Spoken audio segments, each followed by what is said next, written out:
Saint کی قائمہ committee خزانہ نے فائنینشیل انسٹیٹیوشن ترمیمی بل 2026 کی منظوری دے دی ہے۔ بل کے مطابق ڈیفالٹ کی صورت میں بینک سے قرض لے کر بنائی گئی پراپرٹی کا بینک قبضہ لے سکیں گے۔ بینک ڈیفالٹر کو 90 روز کے اندر 3 نوٹسز بھیجے جائیں گے۔ ہاؤس فائنانس کرائی گئی پراپرٹی کو کرائے پر تھرڈ پارٹی کو دینے کی اجازت نہیں ہوگی۔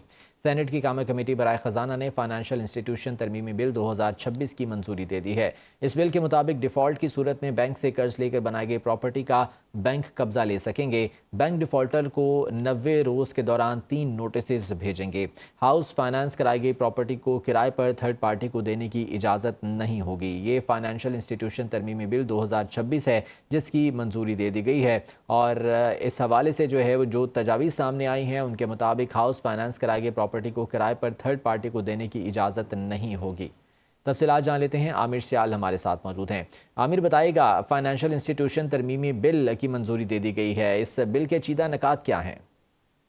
دیکھیں، یہ قانون بنیادی طور پہ جو ہے مکانات کی تعمیر پہ جو بینک قرض دیتے ہیں اس کی وصولی کا یہ بل ہے، اور اس میں یہ کہا گیا ہے کہ جو بینک قرضہ دے گا اگر کسی صارف کو اور وہ اس کی ڈیفالٹ کرتا ہے تو اسے 3 دفعہ جو ہے نوٹس دیا جائے گا، اور بینک 1 ماہ کے بعد اسے ایک نوٹس جاری کریں گے۔ یہ 3 نوٹسز ہوں گے۔ اگر 3 نوٹسز کے بعد بھی جو ہے صارف اپنے قرض کو جو ہے ادا نہیں کرتا یا کوئی اس کی ری شیڈیول نہیں کراتا اپنے قرض کو، تو بینک کے پاس یہ اختیار ہوگا کہ وہ اس جائیداد کو قبضہ لے کر اس کو بیچ سکے۔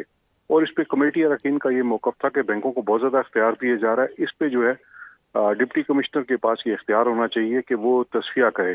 تو کمیٹی کی اس تجویز کو ایکسیپٹ کر دیا گیا ہے کہ اس پہ بینک جو ہے وہ اگر 90 دن میں صارف کی طرف سے ادائیگی نہیں کی جا سکتی تو بینک اس جائیداد کا قبضہ لے گا، لیکن اس کو فروخت کرنے سے پہلے جو ہے تصفیے کی کوشش کی جائے گی۔ اگر تصفیہ نہیں ہو سکتا تو پھر بینک کے پاس اختیار ہوگا کہ اس پراپرٹی کو ڈسپوز آف کرے اور اپنی رقم وصول کر لے، اور جو باقی رقم ہے وہ ڈیفالٹر کو ادا کر دے۔ اور یہ بڑا امپورٹنٹ قانون ہے جس کے لیے بنیادی طور پہ ہاؤسنگ فائنانس کو پروموٹ کرنا ہے، اور اس قانون کے اطلاق کے بعد جو ہے ہاؤسنگ فائنانس جو ہے ملک میں وہ بینکوں کے ذریعے فروغ پائے گی۔ جی بہت شکریہ اپڈیٹ کرنے کے لیے عامر سیال۔